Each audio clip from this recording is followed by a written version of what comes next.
કાંકરેજ તાલુકાના થળી જાગીર મઠના મહંત શ્રી શંકરપુરી બાપુના અપહરણના 6 આરોપીઓની શિહોરી પોલીસ મથકે અટકાયત કરાઈ। મુખ્ય આરોપી મહેસાણા જિલ્લાના વિસનગર તાલુકાના કમાણાના મહંત અમર ભારતી અને એમના સાગરીતો ભરતગીરી ગોસ્વામી કલોલ, સંજય ગોસ્વામી વેકરાકડી, હાર્દિક ગોસ્વામી કલોલ, ઉપેન્દ્ર ગોસ્વામી કલોલ, જિલ્લો મહેસાણાવાળા અને કિરણજી બાબુજી ઠાકોર ગંગાથળી તાલુકો કાંકરેજ જિલ્લો બનાસકાંઠા વાળાની અટકાયત કરી ગુનો નોંધી તપાસ હાથ ધરવામાં આવી છે। ત્યારે કાંકરેજ તાલુકાના થળી જાગીર મઠ મામલે બીજી પણ ફરિયાદ દાખલ કરવામાં આવે તેવી શક્યતા છે।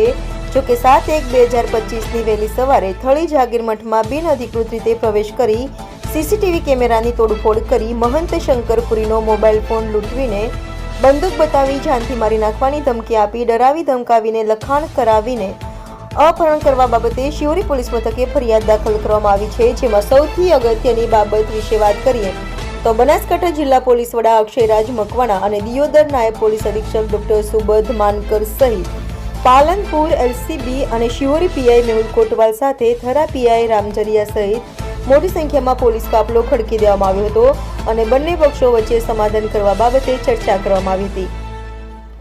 પરંતુ અમર ભારતી અને એમના સાથીઓ દ્વારા કોઈ નિર્ણય લેવામાં નહીં આવતા ગુનો નોંધી કાયદેસરની કાર્યવાહી કરીને 6 લોકોની અટકાયત કરાઈ છે। જેમાં હવે તારીખ 8/1/2025ના રોજ બપોરે 3 વાગ્યે રજૂ કરવામાં આવ્યા શિહોરી કોર્ટમાં અમર ભારતી અને 5 આરોપીઓને રજૂ કરી રિમાન્ડની માંગણી કરવામાં આવી હતી।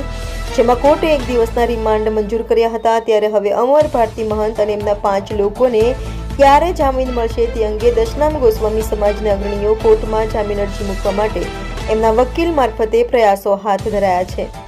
જેમાં સૌથી અગત્યની બાબત વિશે વાત કરીએ તો ઉત્તરાયણ બાદ જામીન અરજી મૂકવામાં આવે તેવી અટકળો વહેતી થઈ હોવાનું કહેવાય છે। ત્યારે હવે બાકીના આરોપીઓની શહેરી પોલીસે પકડવા માટે પ્રયાસો હાથ ધર્યા છે।